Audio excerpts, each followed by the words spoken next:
校女澡堂已经很陈旧了，墙上都长满了青苔，里头没有窗户，月光从墙上的裂缝中钻了出来，却无法照亮里面的情形。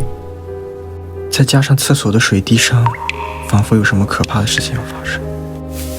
校内一直有着这么一则传说：多年前，一名女生因为在校内遭到了抢劫，想不开，然后在学校的女澡堂自杀了。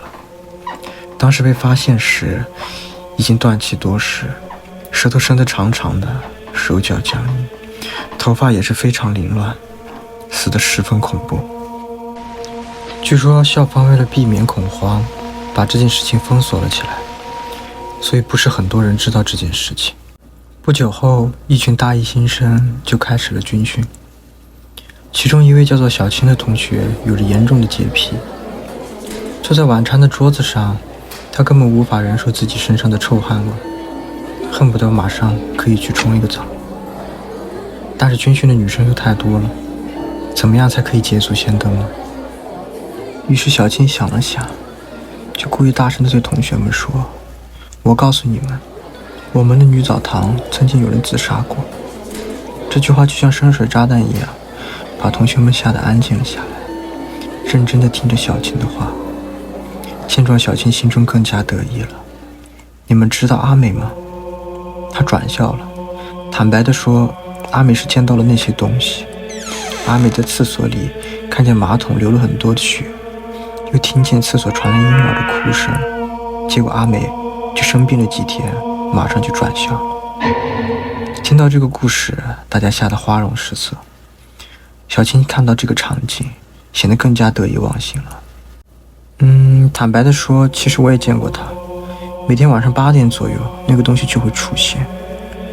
因为他是晚上8点上吊的，脸色非常的惨白，舌头一直露在外面，手上还抱着一个婴儿，一直啼哭不止。小青，你太坏了，故意吓我们，小心总有一天让你给撞到。哎呀，鬼这个东西是吓你们这些胆小鬼的，倒吓不着我。有本事叫他现身给我看看。如小青所愿，果然没有女同学赶来洗澡，时间正是晚上8点钟。她站在澡堂的入口，总觉得浑身不自在，身后总是有寒风往自己的背上灌，墙壁上仿佛伸出了许多眼睛在瞪着她，等待着一场好戏的上演。虽然小青现在也很害怕，但是她依然壮着胆子走了进去。她可不想被她的同学所嘲笑。她走进了第一个隔间，隔间内的马桶满盆黄金，有人刚刚拉了屎却没有冲水，把小青恶心的快要吐了出来。于是她走进了第二个隔间，但门锁却坏了，于是她又走向了另一间。奇怪的是，每一个隔间都似乎有问题，不是太脏，就是门锁坏掉，要不然就是水龙头没有水。于是一直来到了最后一间隔间。奇怪的是，平时最后一间都是锁着的，但今天却是开着的。小青走了进去，里面很干净，只是灯光有些昏暗，淡黄的灯光给人一种不舒服的感觉。清水洒在小青洁白的肌肤上，这时她也忘却了所有的恐惧，尽情地享受着洗澡给她带来的快感。她用力地搓着自己的身体，把身上所有的污垢都搓了下来。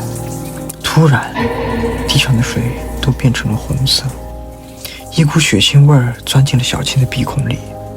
小青睁开了眼睛，发现自己身上全是血水，但却没有感觉到任何痛苦。她心中感到非常害怕，偏偏却在这个时候，嘴巴却发不出来任何声音。血水一直从她的身体上流了下来，小青怕得一直在打寒战，想叫，却又叫不出声音。就在她以为自己差不多要晕厥的时候，突然在她的眼前有一绺头发掉了下来。于是小青抬头往上看，她看见一个头发凌乱的女子，血红色的舌头挂在一张没有血色的脸上，而那张脸却被一个麻绳紧紧地捆住脖子，吊在半空中，含糊不清地对小青说道：“你不是要进